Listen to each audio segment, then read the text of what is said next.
Poetic and emotional films have a deep connection to both the younger and older audiences. Films like Good Will Hunting and All the Bright Places make us feel happiness and sadness, two very different emotions. This is why they are such fascinating and enjoyable films.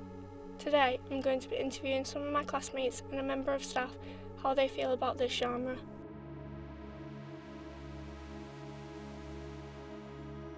Fantastic Mr. Fox. Why?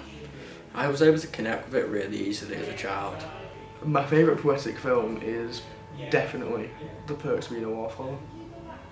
Why is that your favourite film? I just feel like I can relate to it, and it's also like the only film that's ever made me emotional in any aspect at all.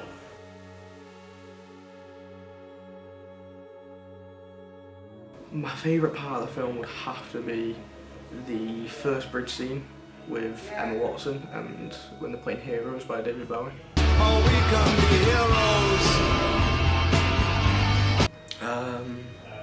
It'd be like the family dinner scene in the beginning of it where he talks about not wanting to live in a hole anymore. I don't want to live in a hole anymore.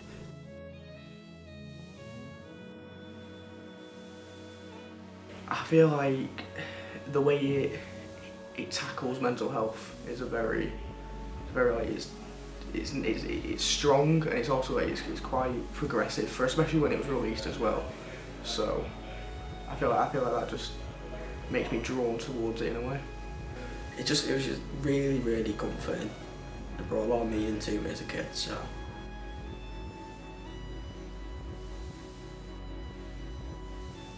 Perks of Being a Wallflower. Why? There's some really depressing scenes in that. Rewatching that's rough. Planes, Trains and Automobiles is one of my absolute favourite films. It's a Thanksgiving film, essentially, written by John Hughes, who was involved in Home Alone and that kind of thing. It was the first traditional sort of buddy road movie, and at its heart, it's a comedy film, but there's quite a sort of tragic backstory and to one of the characters as well that you only find towards the end, really. Dead Poets Society is an amazing example of poetic and emotional film. It explores lots of different themes and is extremely emotional.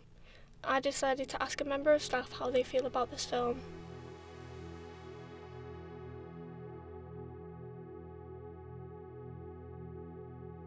I think a lot of it goes with the strength of the lead, I think, as well. I think it was Robin Williams always had that magnetic personality, I think, in that he could elicit quite a lot of various different emotions, really. I think on the one hand, he was a gifted comedic actor.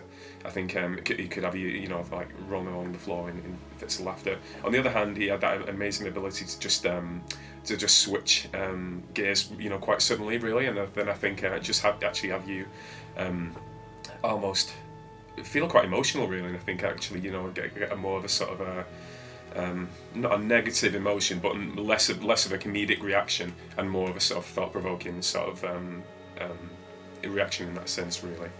I think also it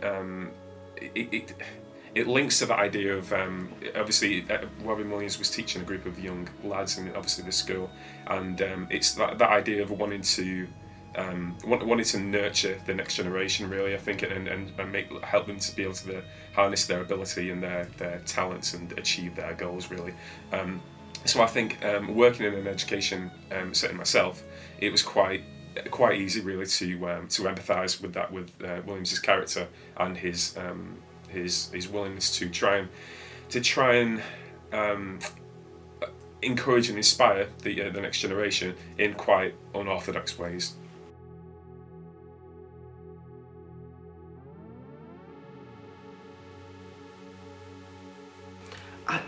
I feel like we end up putting ourselves in the shoes of a character, and we draw links to ourselves to that character to a point where we start to see him as ourselves, and then it just becomes a thing of you don't want anything happening to that character because that's basically, you don't want it happening to you. So you end up getting emotional, you get too invested, or just you get a good amount invested, and it's, yeah. Because I think there's an easy level of humanness that you're able to connect to with most films, bring across empathy to them. I personally think that when we watch when we watch a great work of fiction, we experience two competing emotions personally.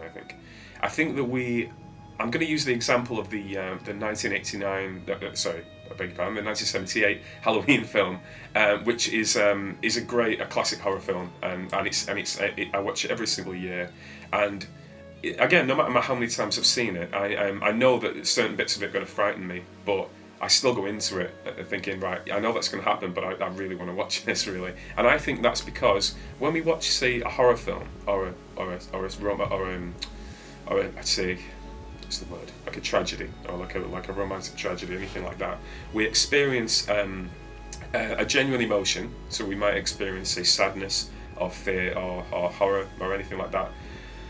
But I personally think that there's a secondary emotion there, and I think that it's an admiration of a really great piece of fiction and a great, well-crafted piece of media. So I think that secondary emotion personally outweighs the any negative emotion we might get. I hope this documentary has helped educate you about the connections poetic and emotional films make and the effects they have on their audiences. Thank you for watching.